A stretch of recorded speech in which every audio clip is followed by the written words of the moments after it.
कुर्बान जाऊं मियाँ साहब क्या खूब लिखते हैं।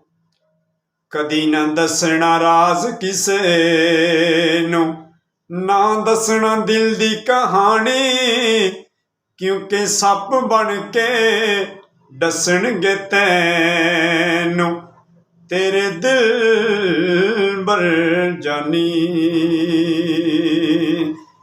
चंगी मंदी सजना कोलों सहवारी हो जांदी, पर यार यारां दा गिला नहीं करदे,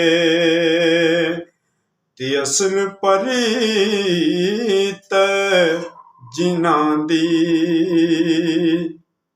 दानिशमंद सप नहीं लड़दा, एक खुडों दो वारी, मुड़ मुड़ डंग ओही खाने मुहम्मद बख्शा, मत जिन्हां दी मारी।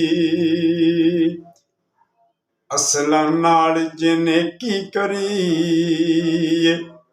ओ नस्लां ताई नहीं भुलदे, बेनस्लां नाल जिन्ने की करी ओ पुठियां चालां चलदे।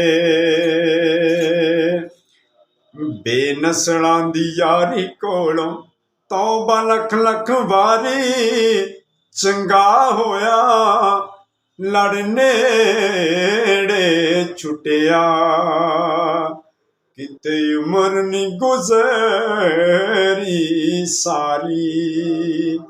वीडियो अच्छी लगे चैनल जरूर सब्सक्राइब करें। शुक्रिया।